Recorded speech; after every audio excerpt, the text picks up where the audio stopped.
Irmãos, a paz do Senhor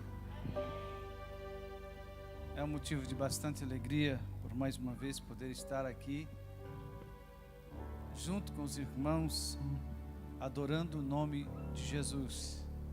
Também parabenizar a toda a igreja, pastor Luiz Carlos, por esta magnífica obra que o Senhor Jesus tem dado aos irmãos. Não é fácil pagar aluguel, né? Não é fácil. É uma prestação sem fim. Mas graças a Deus por isto. E eu me alegro juntamente com os irmãos por esta obra. Amém? A palavra do Senhor nos ensina chorar com os que choram, alegrar-se com os que se alegram. E um dia eu fiz uma pergunta à igreja, eu estava dando um estudo, eu perguntei aos irmãos, qual é mais fácil? Chorar com os que choram ou alegrar-se com os que se alegram? Eles disseram, pastor, é alegrar-se com os que se alegram. Eu disse, não, é a mesma coisa. Chorar com os que choram e alegrar com os que se alegram é a mesma coisa. Porque quando você se alegra com os que se alegram, você está alegrando com o sucesso dele. E nem todos ficam satisfeitos quando você prospera. Nem todos ficam satisfeitos quando você vai bem. Muitas vezes acontece isso, né? Se você chega com um carro na igreja, alguém diz, e você diz, olha, a bênção que Deus me deu. Aí ali alguém levanta, não fica satisfeito com aquilo, diz assim, ele não tinha recursos para isso, onde ele arrumou dinheiro?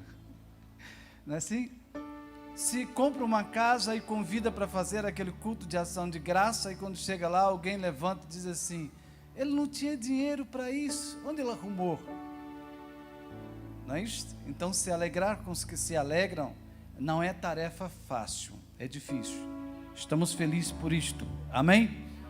Meus irmãos, eu não vim aqui no culto domingo, eu sei que muitos irmãos sabem que eu havia chegado no sábado, é que nós fizemos uma viagem bastante difícil, hoje pastor, sair de Moçambique para chegar ao Brasil, não está sendo tarefa fácil, e nós viemos, a gente não pretendia muito vir aqui neste momento, mas infelizmente nós fomos pegos pelo vírus, passamos um momento bastante difícil, tanto eu como a minha esposa, eu quase perdi a ela, eu tive que cuidar dela durante 20 dias, e foi muito difícil, e depois fomos orientados pelos médicos a sair de Moçambique, e fazer alguns exames fora de lá, a situação,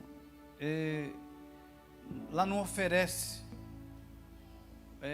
condições para fazer um tratamento apropriado. Então nós precisávamos de sair. Só que voo para o Brasil, África do Sul, a empresa faliu.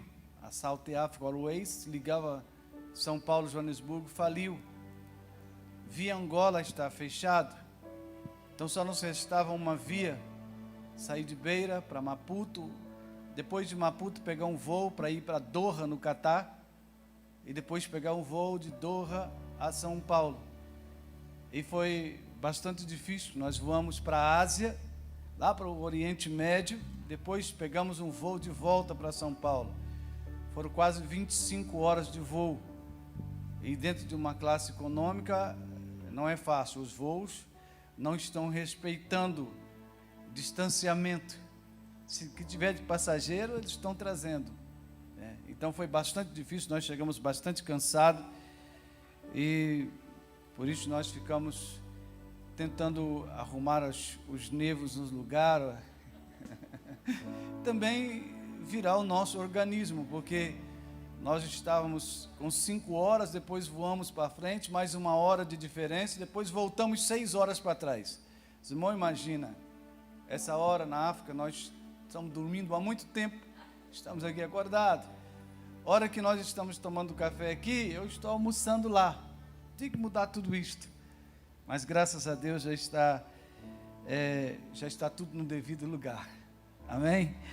Eu vou ficar uns dias aqui, depois terei que ir à convenção e, se Deus permitir, passaremos o ano aqui juntamente com minha mãe, meus irmãos que estão aqui. Geralmente eu venho ao Brasil, primeiro eu passo por aqui, dar um abraço na minha mãe, comer a comidinha dela, depois que eu vou resolver as outras coisas, né?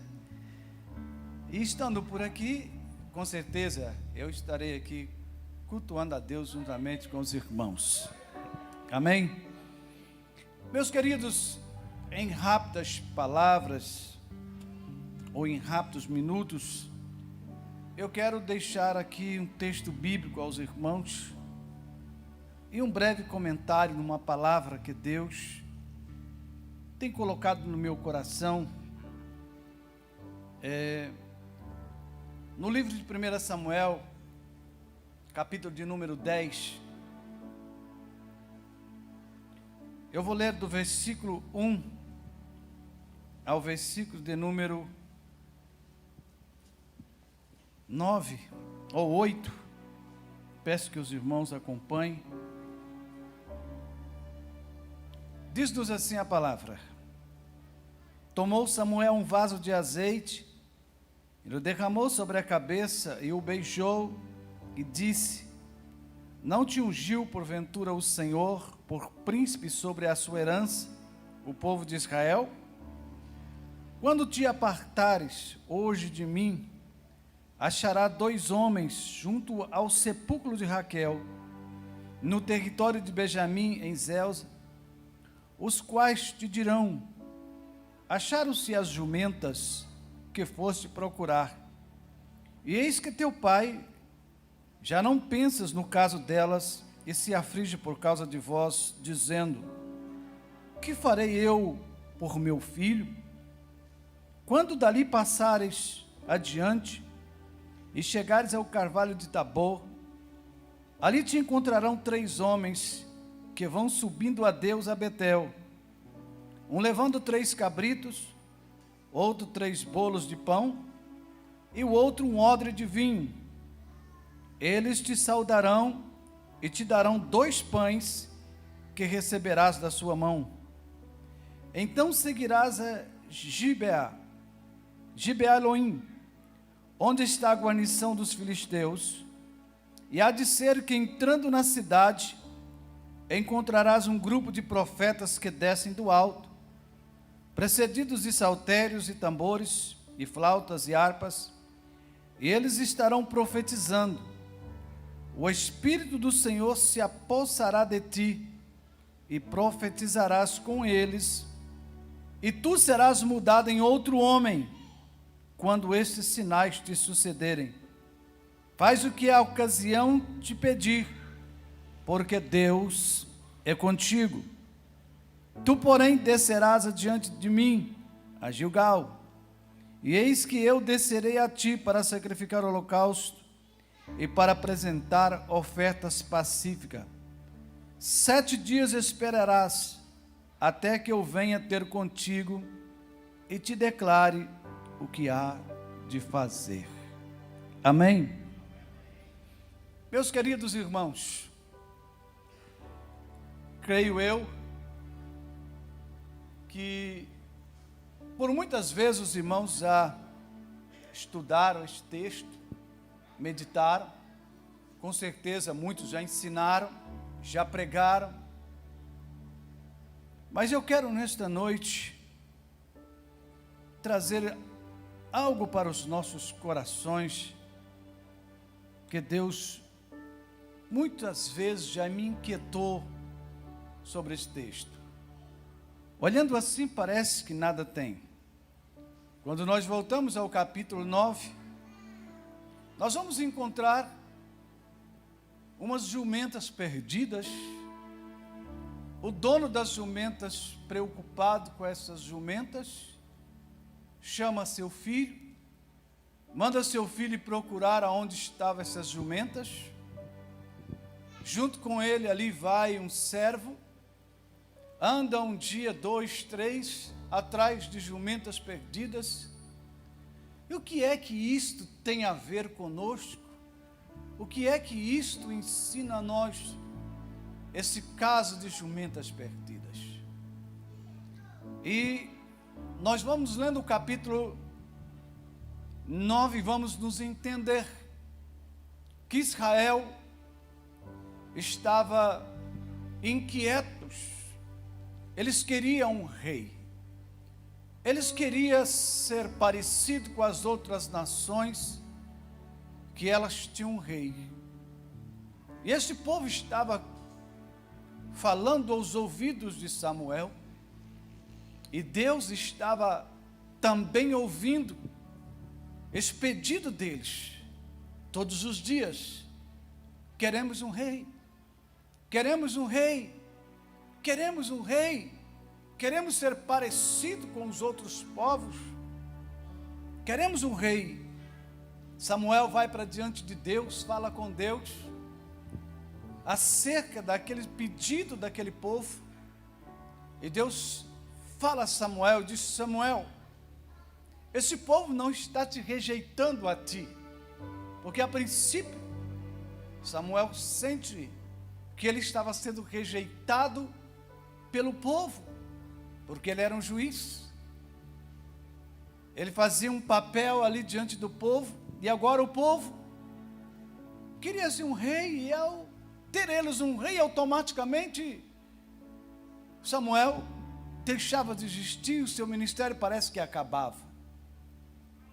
E ele se sente rejeitado. E Deus disse a ele: Samuel, eles não te estão rejeitando a ti, eles estão rejeitando a mim, para que não reine sobre eles, ou não julgue sobre eles. Mas tudo bem, eu vou dar a eles aquilo que eles estão pedindo. Irmão, nem sempre tudo que vem em nossas mãos, muitas vezes, é a vontade absoluta de Deus. Muitas vezes, por causa da nossa insistência, Deus permite que venha em nossas mãos, mas aquilo, em vez de ser bom para nossas vidas, se torna péssimo para nós. E aqui estava o povo pedindo um rei. Deus atendeu o povo, e Deus disse para Samuel: olha, eu vou mandar o homem, a qual será o rei sobre este povo. E como Deus faz para que Saul chegue até Samuel? As jumentas se desviam, as jumentas se perdem, e Samuel se põe à procura, ou Saul se põe à procura das jumentas.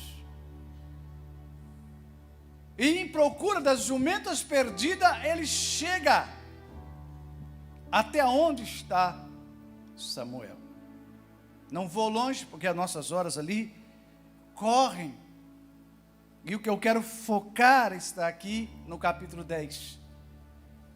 E a Bíblia nos diz que Saul chega até Samuel. Era costume, para chegar até o homem de Deus, ao profeta, tinha que ter alguma coisa para oferecer. E nem isto Saul tinha.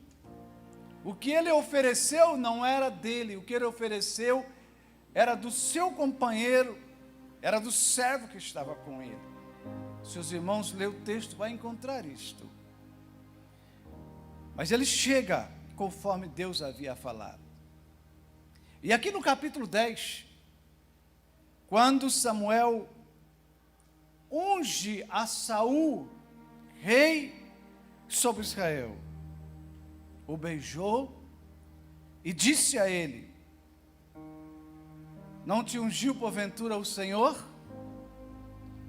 E aí Samuel disse: olha, Saul, quando você apartar de mim, vai te acontecer 4 coisas.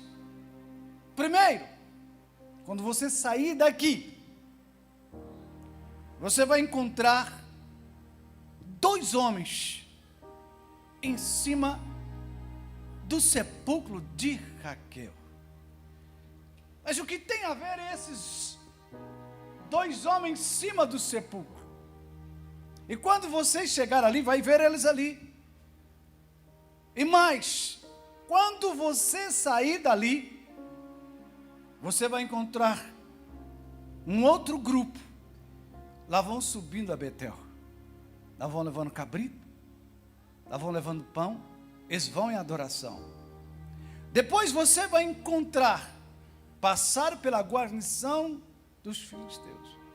E vai chegar a um outro grupo que está profetizando. Quando você chegar lá, você vai ser mudado em outro homem. Seu coração será mudado.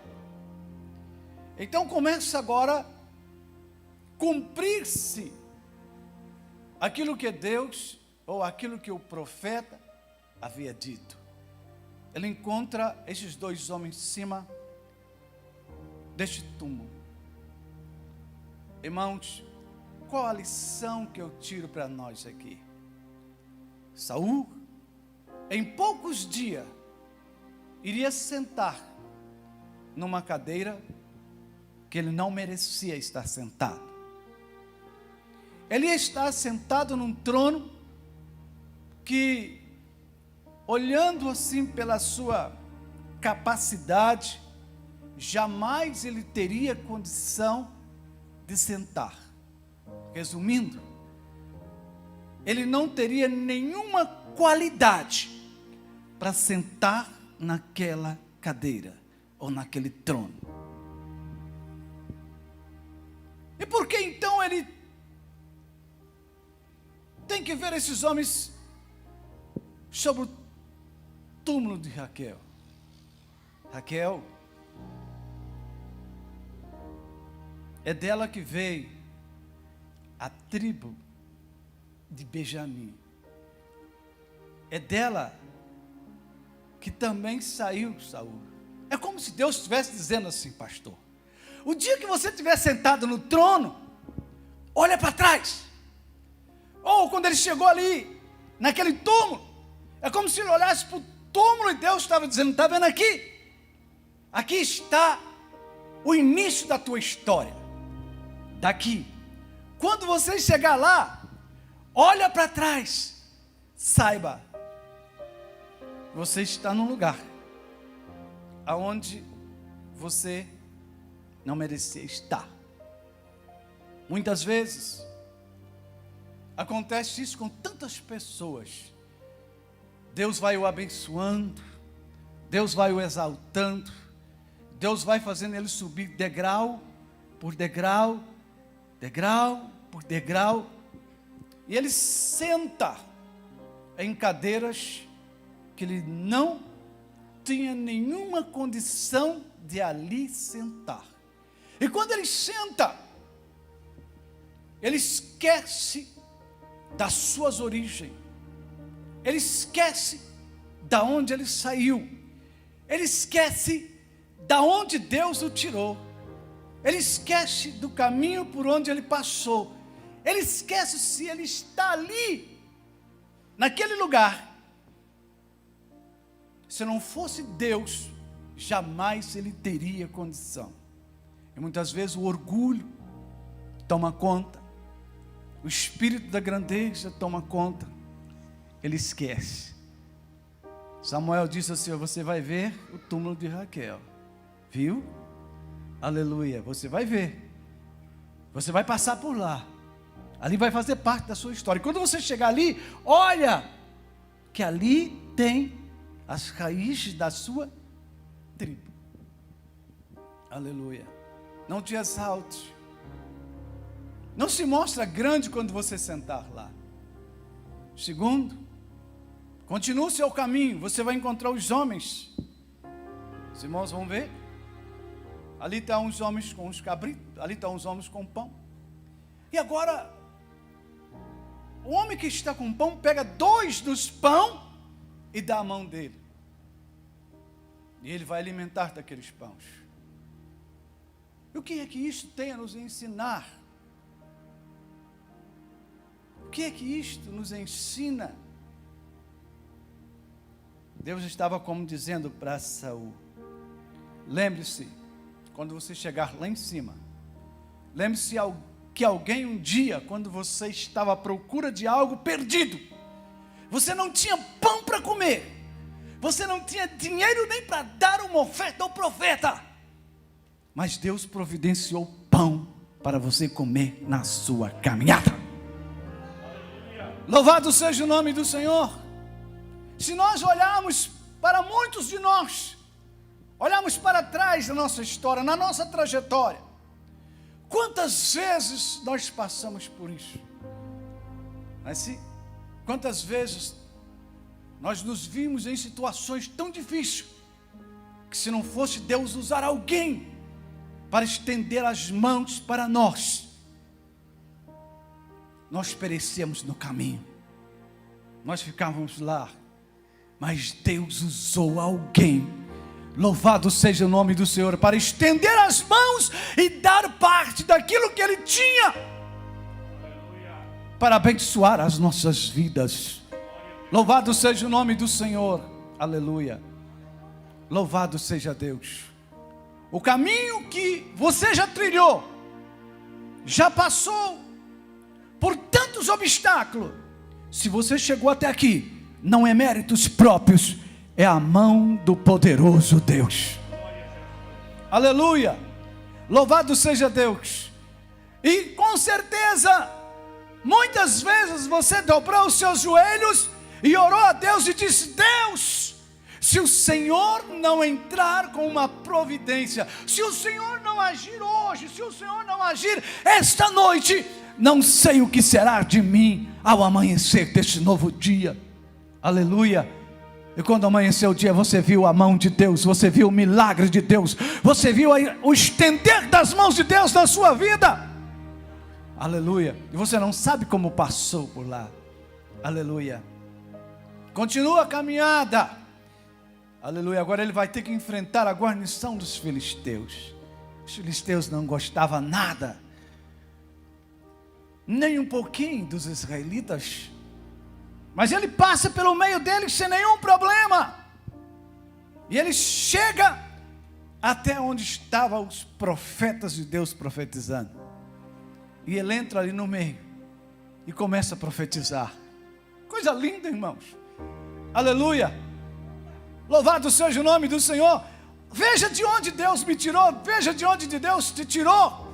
Um dia você não era nada, quem sabe alguém aqui um dia era um drogado, era um cachaceiro, era um pinguço, mas Deus foi lá com a sua boa mão e resgatou você de lá e te trouxe, e você hoje abre a sua boca, fala em línguas estranhas, se alegra aqui neste lugar.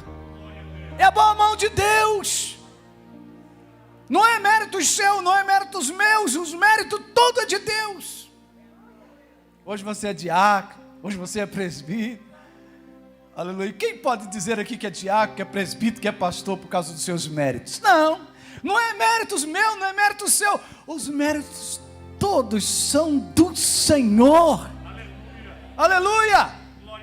Se você foi alcançado com este ministério, é a graça de Deus, é a misericórdia de Deus, é a bondade de Deus, aleluia, louvado seja o nome do Senhor.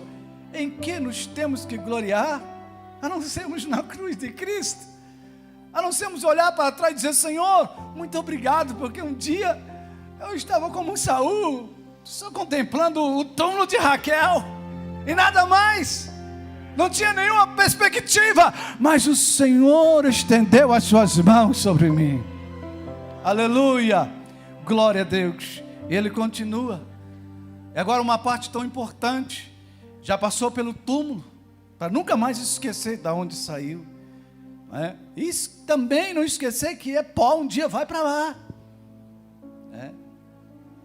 Aí ele passa, já é alimentado, agora ele está no meio dos profetas. O mais importante, pastor, não é profetizar, o mais importante é ser mudado em outro homem, aleluia, porque a mudança não é a placa de uma religião que faz, não é ouvir na igreja todos os dias que faz, não é carregar a Bíblia que faz. A mudança quem faz é o Senhor. A palavra do Senhor é bem clara: conhecereis a verdade vos libertará. Só existe um que tem poder para mudar, chama-se Jesus Cristo. Louvado seja o nome do Senhor. E você alcançou esta bênção de Deus, foi mudado. Saul foi mudado em um novo homem. Procurava jumento, Deus deu-lhe um trono. Louvado seja o nome do Senhor. Procurava jumento, voltou ungido para ser rei da nação. E continua mais. Aleluia. Aqui tem uma parte, encerrando aqui. A Bíblia diz que Deus, através da vida de Samuel, diz para ele: você vai me esperar. Você foi ungido, mas é preciso eu apresentar você para o povo. Não é isso, pastor? É uma coisa muito interessante, irmãos. Não sei, aqui faz 2 anos e pouco que eu não venho ao Brasil. Nós estamos com a febre. Todo mundo quer ser profeta, todo mundo quer ser apóstolo, não quer ser mais nem pastor. Irmão, eu já estou satisfeito demais de ser pastor, porque nem merecia. Mas Deus já me deu esta graça. Eu lá quero ser pastor. Eu estou atrás de profeta para quê? Eu quero ser apóstolo para quê? Está bom demais. Só o fato de eu ir morar no céu já está bom demais. Louvado seja o nome do Senhor, né?